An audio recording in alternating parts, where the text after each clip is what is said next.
Most people start writing headlines by endlessly brainstorming, hoping that the muse will strike at some point. That's the wrong way to do it. The way that I do it is by literally stealing words from customers. And it completely changes the way that I write copy, especially headlines, value propositions, and the results that we get for clients.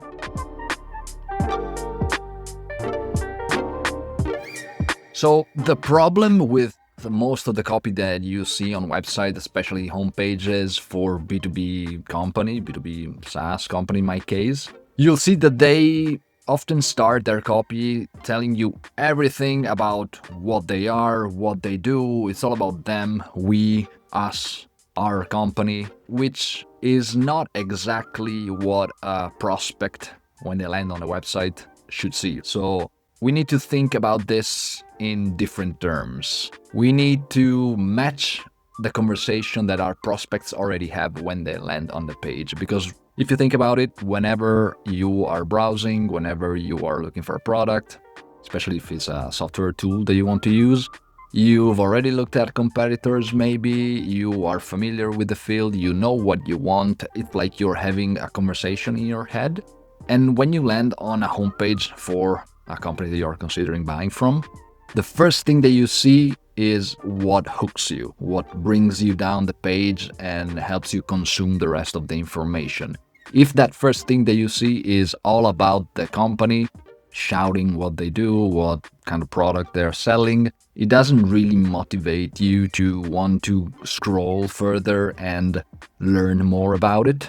It's all added friction to the process of buying that we want to reduce for our prospects. So what do we need to do with our copy to encourage readers to read more and go to the next page and ultimately buy? Is to answer a couple of their questions. Questions like, is this the right place? Is this the right place for me? Do other people like me hang out here? So these are all questions that they're asking in that conversation that we were talking about. Our copy's job is to answer those questions for us 24/7. So how do we do it? Again, we need to meet them where they are when they land on the page, which means first we need to understand where they are, which means a lot of research. And the easiest thing to actually meet them where they are is to mirror their own language. And the added characteristic of mirroring our voice of customer in our copy is that it makes us sound more human first. With AI is a big differentiating factor now.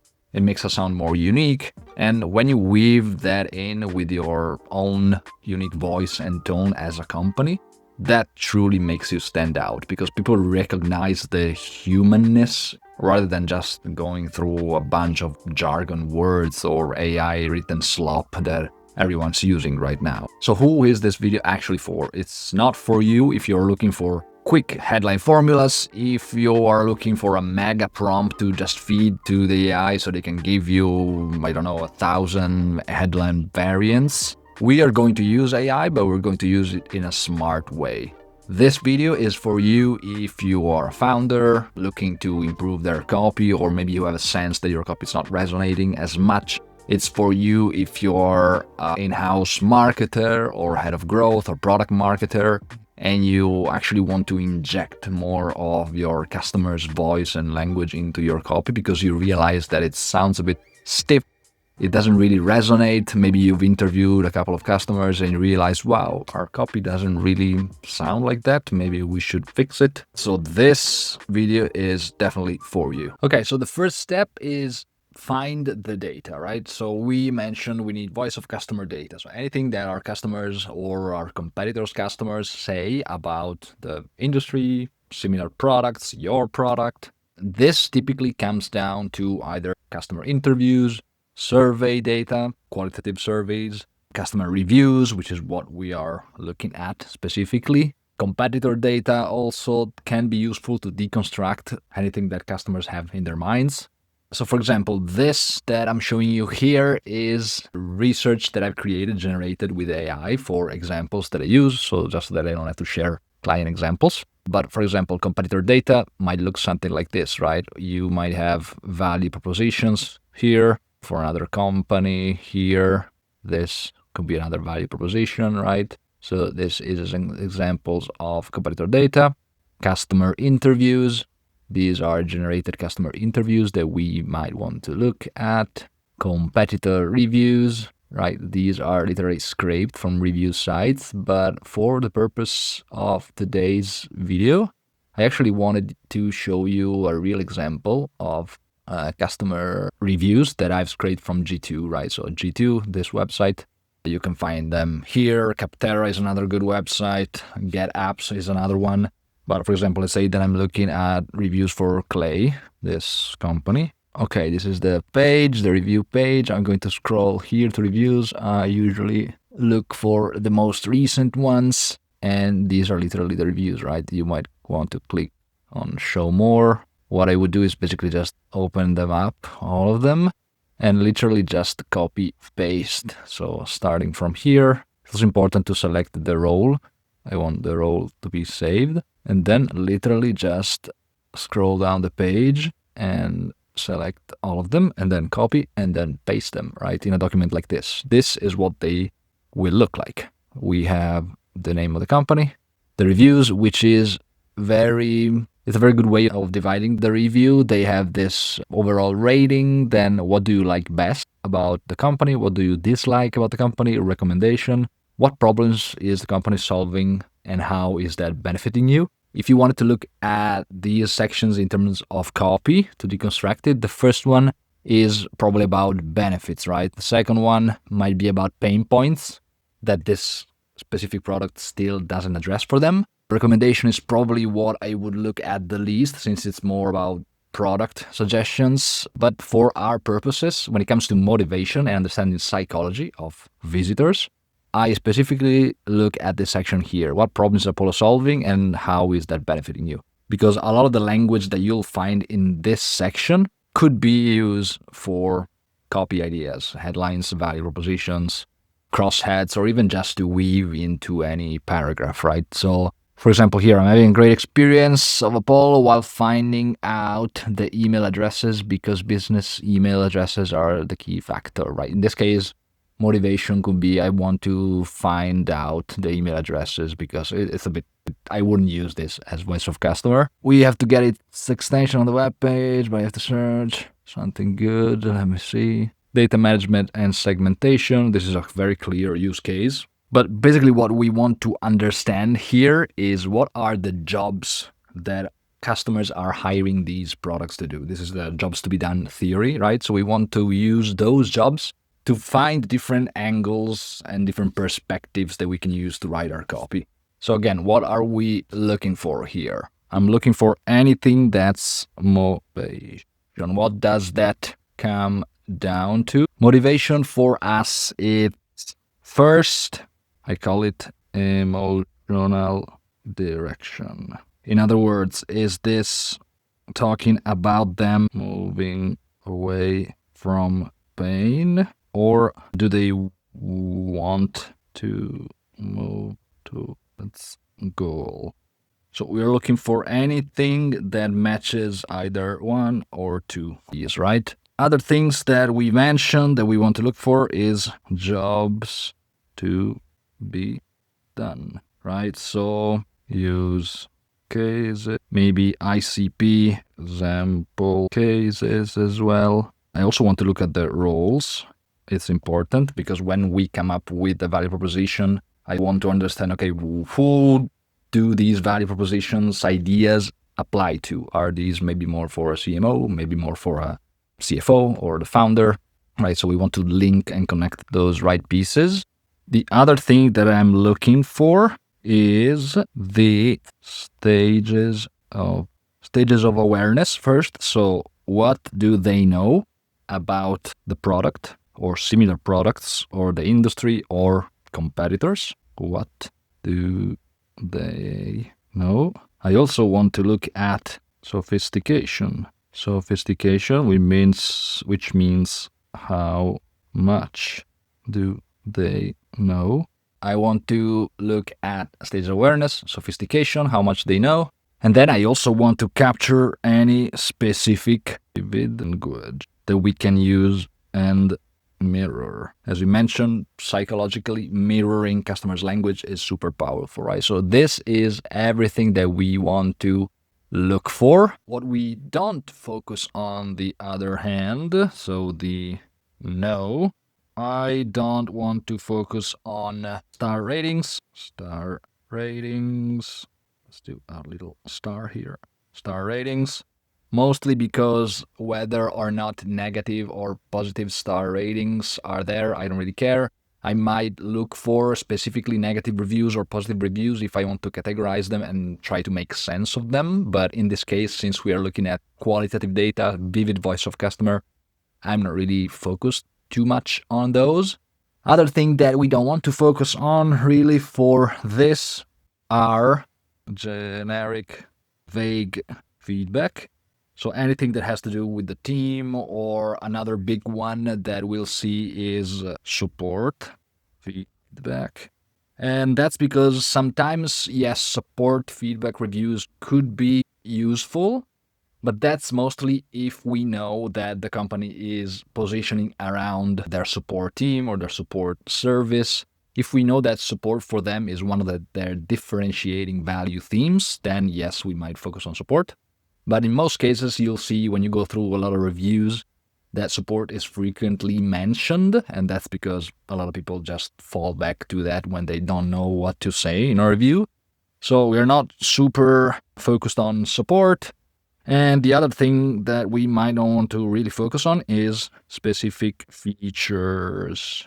So tech details, we might not want to focus too much on these. We in generally just focus on specific adjectives, vivid descriptions, angles, value, framing, right? All of those, which are super powerful for headlines. Now, another important to consider when we are looking at reviews to make sense of all of these, for example, even here that we've categorized them on our document, is to pay attention to our mindset and the intention that we have when we jump into this exercise. What we are doing is we are not asking ourselves, what people like about product or what they would want more of. So these two, again, are two other pieces of feedback that we are not really focused on for this, just so that you can filter out. What we are actually focused on, again, as we've said, as we mentioned, is what are the jobs to be done. So what do people hire this product for? What are the different angles that they need this product for? And the qualifier for understanding this is a really nifty phrase that we are going to use to spot these review snippets and pieces of sentences that we'll steal for our headlines, is the sentence "I want to," right? So this is our filter. We want our headline snippets to complete the sentence. I want to. Could be, I want to, in this case, for Clay or these platforms, I want to find verified email addresses fast. I want to keep my deliverability score high. I want to reduce bounce rate to under 5%, right? So these are all examples of sentences, value sentences that complete this one that we will use. And lastly, an important note to make here, the ideas that we find are not headlines yet, right? So these are mostly directional ideas. Directional simply means, do these ideas give us an indication of the direction that we can take with the copy? And can we iterate on them, right? So this is the main kind of parameter that we give ourselves. All right, let's jump into the actual workflow. So we have our review document here, right? Let's zoom out a bit. All right, so these are all our reviews. And as we saw, these are approximately actually 65,000 words, right? It would be impossible for a human to go through all of them, or it would be possible in a couple of days.